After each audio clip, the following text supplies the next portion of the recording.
Hello everyone, welcome back to your own channel study with Alka Kanthwal. आपका channel में बहुत बहुत स्वागत है। जो चैनल में पहली बार आ रहे हैं उनके लिए brief introduction. I am Alka Kanthwal. The channel is an educational channel wherein we talk about the competitive exam. Generally competitive exams के लिए ही है चैनल। अगर वहाँ पे डिफरेंट डिफरेंट प्लेलिस्ट है, इंग्लिश की, मैथ्स की, हिंदी की, कंप्यूटर साइंस की, और जो आपके एग्जाम्स में कंप्यूटर रिलेटेड जो क्वेश्चंस आते हैं, अगर आपने चैनल को फॉलो किया तो definitely you will get full marks in the computer section specially. अब आगे बात करते हैं कि डिस्क्रिप्टिव के लिए, पहले भी कोर्ट के डिस्क्रिप्टिव पेपर के लिए मैंने बहुत सारे एसेज अपलोड कर रखे हैं एक प्लेलिस्ट में। तो जो अब सुप्रीम कोर्ट का जेसीए का एग्जाम है, टाइपिंग, तो I have always told you that yes, keep on practising the typing every day time दो, and if possible join a typing institute. Because जब हम लोग इंस्टीट्यूट जाते हैं तो वहां पे प्रेशर, हम सबका टाइपिंग की आवाज सुनते हैं तो हमको एक अंदाजा होता है, ठीक है, उस प्रेशर में हमारी टाइपिंग स्पीड कितनी आ रही है, तो वो जरूर कर लेना।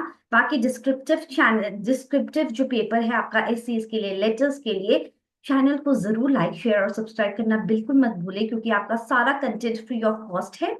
And you I already uploaded lots of ऐसे टॉपिक्स। अभी आने वाले दिनों में बहुत सारे वीडियोस अपलोड होंगे। So today we are again talking on a topic, and the topic is कि जो टेक्नोलॉजी का क्या इम्पैक्ट हुआ है, जुडिशियरी सिस्टम में क्या इम्पैक्ट हुआ है, उसके बारे में हम बात करेंगे आज। So just hold on and let us get started. Impact of technology on the legal system, ये है आज का topic. Excuse me.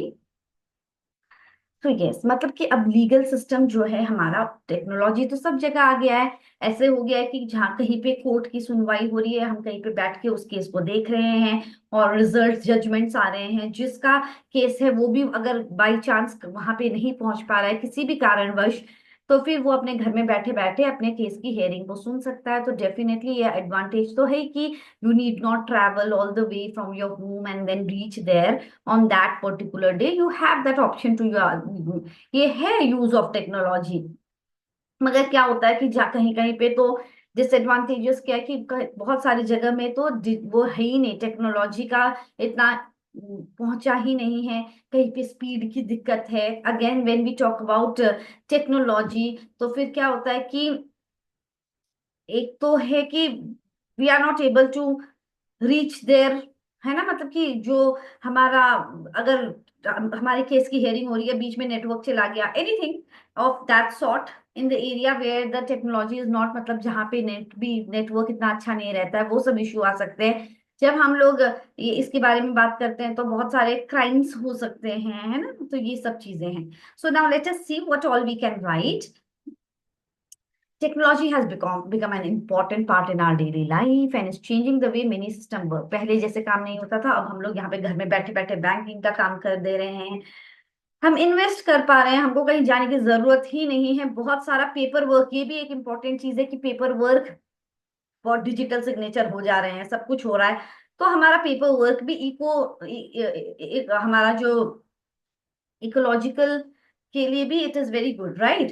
So in the past court procedures were slow. Yes, it is, nowadays also it's slow, but as compared to the previous it's better. It involved a lot of paperwork and required to people to be physically there. तो बहुत सारा paper work भी होता था और बहुत slow था, और वहाँ उस आदमी को पहुंचना जरूरी था। But now with the help of technology, courts are becoming more efficient, transparent, and it is very easier to access. From online case filing to virtual hearings, the legal system in India is going through a digital transformation. Now, here we will be discussing about the challenges, about the positive impacts of the thing. Okay, so let us move ahead. Channel को like, share और subscribe करना बिल्कुल ना भूलें, and that is how you can keep motivating me to come up with lots of topics and move ahead in this platform. So what are the positive impacts? Better access to legal help. Technology has made it easier for more people to get legal assistance, especially those who cannot afford a lawyer. Online platform और legal apps भी है जो कि legal advice देता है। मगर ये जब हम लोग ना एक ऐप से लीगल एडवाइस ले रहे हैं तो उसमें क्या प्रॉब्लम है कि अगर कोई दिक्कत आ गई, ठीक है, जब सब ठीक है तो ठीक है, मगर अगर कोई दिक्कत आ गई तो कौन उसका रिस्पॉन्सिबिलिटी लेगा? दैट इज द थिंग ना, कि we are not hiring a lawyer and the apps are giving you the legal information, document template, virtual consultation, है ना. So it helps to, पैसे तो बच रहे हैं, मगर बाई चांस कुछ प्रॉब्लम हो गई तो कौन आंसरेबल है, कौन जवाबदेही करेगा. मतलब AI will it take the responsibility, हाँ कि मैंने दिया था. So that is the thing. So faster and more efficient legal work है. Yes, tasks that used to take hours like searching case laws and filing the court document, reviewing the contracts can now be done in a fraction of the time thanks to the digital tools, and this allows lawyers and courts to handle more cases without being overwhelmed. तो उनके पास भी pressure नहीं पड़ता है और वो ज्यादा clients को एक साथ हैंडल कर सकते हैं. रिमोट एक्सेस, तो वही बात है कि अगर घर में बैठे बैठे, with the rise of video conferencing, court hearings and legal meetings can happen online. This has reduced the travel cost. इतने जगह हमको जाना नहीं है. और it becomes easy for the people to attend the hearing, especially during emergency. कभी कभी जब physical presence possible नहीं है, तब वो आराम से अपने घर में बैठे बैठे कर सकते हैं. बहुत अच्छा लीगल रिसर्च हो सकता है through AI. Legal research has become smarter and more accurate with AI powered tools. This system can scan thousands of the cases, judgments and statutes within seconds. तो लॉयर के लिए भी बहुत हेल्पफुल है कि बहुत स्ट्रॉन्ग आर्ग्यूमेंट वो produce कर सकता है कोर्ट के आगे because of this AI tools. So मतलब उससे रिलेटेड पहले क्या केसेस थे, उसमें क्या जजमेंट रही, कौन सा आर्ग्यूमेंट इंपॉर्टेंट है, ऑल दिस. मतलब बहुत बैकअप अच्छा हो जाता है. बेटर केस मैनेजमेंट होता है. Modern legal software helps law firms and court stay organised, from keeping track of the deadlines to securely storing the case files and communication log. These tools help human error reduce है. Everything is in one place. तो ये सब उसके advantages हैं. Environmental friendly, मैंने पहले ही बोल दिया था कि पेपर वर्क रिड्यूस हो गया है. E-filing, digital signature, online case tracking all contribute to more eco-friendly legal system, while other cutting down on physical storage needs. Transparency है, जहाँ पे online की बात होती है तो ज्यादा transparency है. Is it not? ठीक है. सो ट्रस्ट है जजमेंट सिस्टम में. अब चैलेंजेस क्या है कि अनइक्वल एक्सेस, सबको उतना, not everyone has the same level of the access to the digital tool ना. सबके लिए तो नहीं है सेम. डिजिटल डिवाइड है ही कहीं कहीं रूरल एरियाज में. Participating in virtual court hearings और accessing the legal resources online becomes a hurdle. Data security, जहां पे हमारा कॉन्फिडेंशियलिटी इशू आ सकती है. With legal documents, personal data now सब जगह ऑनलाइन है, तो risk of cyber attack has grown because of it. Is it not? उसमें हमारा सीक्रेसी मेंटेन नहीं हो रहा है. What do you say? Do you all agree with this? Privacy concern है. ठीक है. लीगल ग्रे एरियाज, तो वही मैंने बोला ग्रे एरियाज, मतलब कि अगर एआई से हम लोग मदद ले रहे हैं तो कौन आंसरेबल है ना.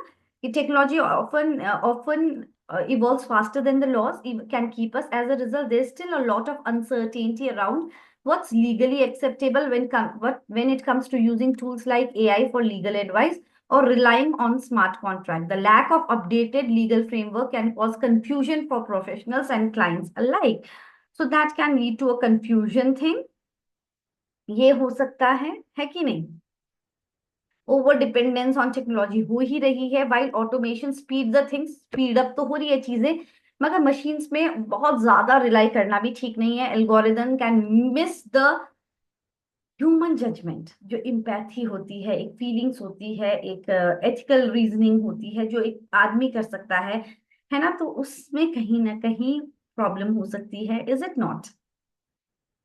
Authenticity issues with digital evidence. In the digital world, evidence often comes in the form of screenshot, emails, but verifying whether this, ये जो हमारा डिजिटली कुछ अगर कोई आ रखा है तो वो असली है नहीं है ना. Is it tempered? उसको कुछ छेड़छाड़ तो नहीं की गई है, तो उसको भी कंफर्म करना जरूरी है. क्योंकि आजकल बहुत इजीली कुछ भी चेंजेस कर कर उसको, इट माइट, ऐसा नहीं होता है कि एक कुछ कुछ आ जाता है ऑफिशियल सिग्नेचर के साथ, नोटिस आ जाता है, पता ही नहीं चलता कि वो असली है कि नहीं. तो this things are happening. Resistance to, और कहीं कहीं पे बहुत लीगल प्रोफेशनल्स हैं they don't want this technological change, तो वो लोग रिलक्टेंट है उसके लिए. Now, what is the conclusion? Technology has brought many positive change to the legal system by making it faster. Obviously, faster हुआ है. ट्रांसपेरेंसी भी बड़ी है, ऑर्गेनाइज्ड भी है, इको फ्रेंडली भी है. Online services, virtual meetings, and digital records have helped reduce the delays and improve the transparency also. However, challenges like lack of digital access, cyber threat, for proper training. With the right step, technology can continue to improve the legal system and help ensure justice is delivered fairly and efficiently to all. So ये है एक important topic because it is related to the court. So yes, it is important from the point of view of your exam. हम लोग hard topics भी करेंगे, moderate topics भी करेंगे, easy topics भी करेंगे. And what is the very best way that read the topic, एक बार session पर पूरा देख लिया, फिर खुद लिखने की ट्राई करो, then try to find out that what is the point you have missed it out. And if you want the soft copy of the essay, just join the Telegram channel and it will be provided. And make sure you are liking, sharing, and subscribing to the channel. So yes, everyone, take care and God bless. Take care and don't forget to motivate me. Thank you, everyone. God bless. Bye bye. Take care.